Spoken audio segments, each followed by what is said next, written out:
Hello, everyone, and thank you for coming back to Dale Chanel's 40s World, where we're going to try something new called job losses in the state, county, or country. Okay, we got a big one, y'all. One that we didn't really see coming. We knew about it somewhat, but we just thought they would work it out in litigation. Okay, didn't happen. We're talking about the Toys R Us and Babies R Us franchise. That's right, they're going out of business. So, sorry for the ones that are losing their job. Hopefully, they can find meaningful work in other avenues or other manufacturing type jobs. But I'm getting this information from money.cnn.com. It reads 31,000 Toys R Us employees, no job and no severance. Okay, this was reported on March 16th, 2018 by Chris Isidore. He's the writer of this commentary. Okay, he writes the news that Toys R Us is closing might conjure up wistful childhood memories for shoppers. But for the chain, 31,000 U.S. employees, it means they're out of a job. Okay? No moolah, no greenbacks, no nothing. Okay? Many employees told CNN the shutdown caught them by surprise, even though the chain filed for bankruptcy back in September and said in January that it would close nearly 200 locations. Well, I'm gonna tell you that's a lie because I worked for Toys R Us part time and Babies R Us, and they've been, and that was just like a year ago, and they were having financial problems then. So I saw the writing on the wall, I bounced, and I got the heck out of Dodge. Okay, so some people were just being too optimistic. They weren't really reading the writing on the walls, and I'm talking about in Atlanta, Georgia. So we got the writing on the walls down here. I'm sure they had the writing on the walls throughout the other 50 states. Okay. But anyway, it goes on to say, back to the commentary, that was just my side piece. Um, when they announced 182 store closings and my store wasn't on the list, I thought I'll be okay, said one Florida employee who spoke to CNN. Shy, please, she should have came to Georgia and she would have really got the scoop. That's just my sidebar again. Then it says that employee 39-year-old mother of three boys said she worked at the store for 12 years and hoped to remain there until her youngest, now 8 years old, was grown. They loved it, she said. Whenever they came to the store, they never wanted to leave. Then it goes on to say mass layoffs are usually softened with the severance package, but Toys R Us employees won't get any because of bankruptcy laws. I don't know if anybody remember this. This is my side point on the side, just me speaking. They were going through litigation about their bankruptcy and this, that, and third, and it was something subjected to the stakeholders or the big people. They wanted to get their raise or they could while they were still going through these bankruptcy type proceedings. They felt like they needed a raise or a bonus or stuff. And some court ruled in their favor and they set up and gave all them big executive bonuses when they knew for a fact that the company was going out of business. Now, how trifling that is. How trifling is that? Okay.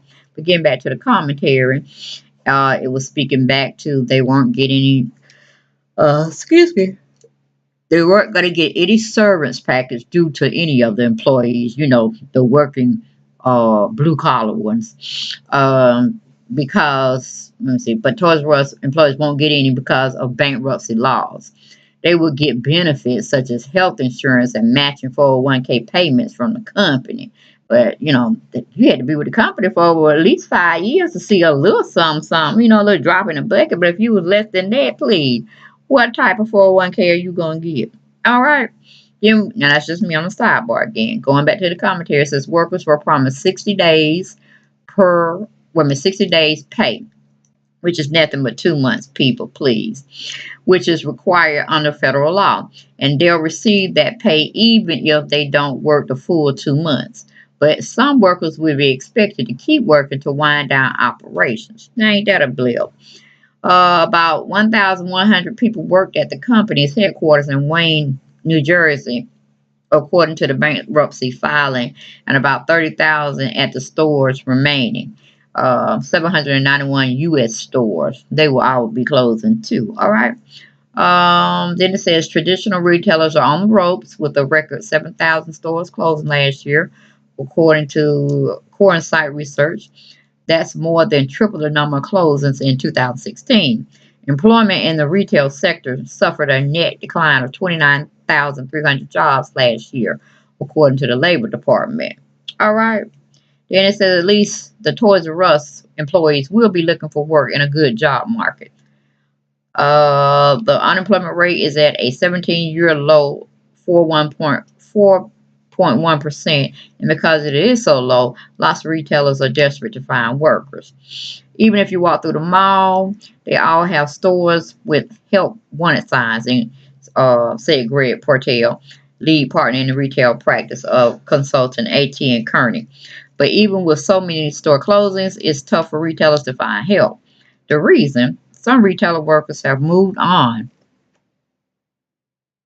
to take jobs in other industries. Then it just goes on and on and on.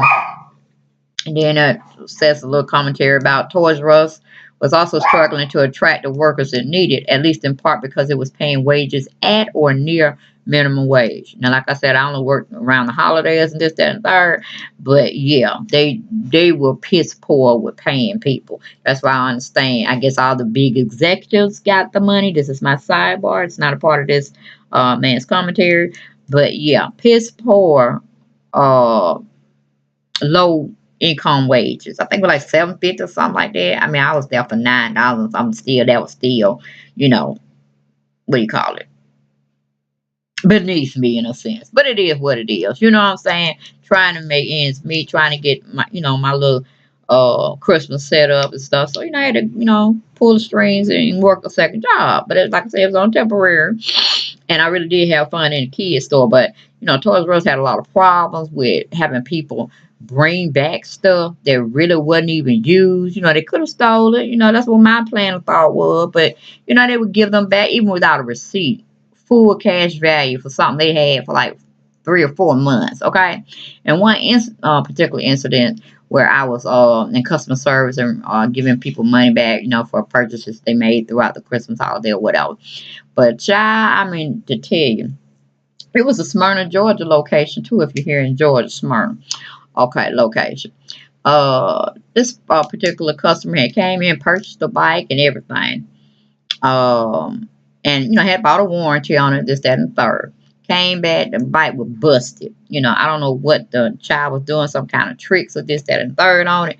But yeah, the bike, the rim was bent and everything. And he even told me and the manager that, the bike was fine when I left here, but he went out riding with his friends and they hit some curve and this, that, and that, and the bike got busted up.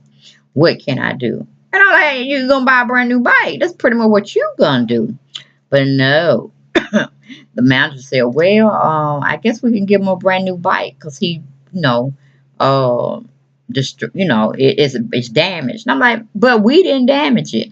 This was like self-awareness. Take care of your shit. You know what I'm saying? Don't go out there thinking you on a motorcycle or you daring, what do you call it? You're a little daredevil, a stunt person, and you're going to tear up stuff, and people going to give it to you free. See, that's what I'm talking about. You had that mentality of managers at Toys R Us that they were hiring. We're talking about wear and tear. We're talking about stuff that's mechanical, like the seat came apart or something to that effect. We'll fix it. So give you a new seat or something to that. Don't give another whole bike. And this bike was like almost $200 something, over $200 with tax. And I was like, are you serious? So, if they were doing clown stuff in front of me like that, who knows what other type of financial business they were doing that was just corrupt. I mean, I never can call myself going in a store, done total stuff up on my account. Didn't have nothing wrong with it when I bought it. Worked perfectly, but then I screwed something up with it. So I'm calling and coming back telling you to help me, and you're gonna give me a brand new bike, and all the shit was my fault. Where you can go, people? Where you can go on the Toys R Us? That's what I'm saying, because that's how they got down here at the Smyrna location in Georgia. I'm just saying, okay. But so it doesn't surprise me that if they did this type of practice at our store, countless other stores may have been practicing the same way just to keep customers coming in, you know, all willy nilly and willing to give them whatever they, heart's desire. And basically it's just recycling. We give you new stuff, you bring us back old stuff, but we still gonna give you new stuff. You know what I'm saying? That was just I can see why they're not in business, and I can see why I did not stay no longer than the 2 months that I had went in initially to set my Christmas off. You get where I'm going? So I'm like, peace and blessings to the ones that did get laid off, and hopefully they did the smart thing and not stayed there. But by law, they were able to draw some type of packet where they get paid, because federal law protected them. Give me my 2 weeks pay and I'm rolling, okay? I'm not giving y'all no more service, okay? You can count that when you sat and got rid of my job and gave those stockholders their bonuses, okay? But you didn't look out for the little people. So hopefully they'll find new jobs. The people that lost their jobs at Toysrus, hopefully they've gotten on other positions, and like I said, let them jokers go and still have that revenue coming in at least for 2 months. Then I think they possibly can just go file unemployment. You know what I'm saying? So they can have at least maybe 3 more months off to just think about how screwed they got, before they go and try to tackle something else new, especially for the ones that have been there over 5 years. You know what I'm saying? That's the only thing they know is a toy store. Okay? Well, peace and blessings to you all. I just thought I'd drop that commentary to you about Toys R Us and its fatal demise as a toy store. I remember we had Lionel Play World when I was a little girl. Of course, that back in the 70s, okay? And I forgot, I guess Toys R Us brought them out. But like I'm sure, one toy store closes, another one, opens up, springs forward, and flourishes real well. And then, as we see, as always, it runs its course, and then somebody takes them over, and then the cycle just continues to go on. But anyway, I just thought I'd let y'all know my new segment, job closings, come to the station, the tube, Deb Chanel's 4 Days World. Get your peep on, get your, information on. Hopefully I'll try to give you heads up when it comes through my little social media platform of who's closing, who's getting the heck out of Dodge, and who need to be sitting, meaning us, not myself particularly, but you need to be finding another place of employment, because they do tell you there are signs when you know your job finna go under. They don't let you not know half the time. I'm giving the benefit of the doubt. You have some pre-thought forewarnings. People talk. You know what I'm saying? People do talk. All right. Peace and blessings to you all. Now I'll come back to you for something else that I want to talk about. Okay? And keep you informed about. All right. Thank you guys. Take care.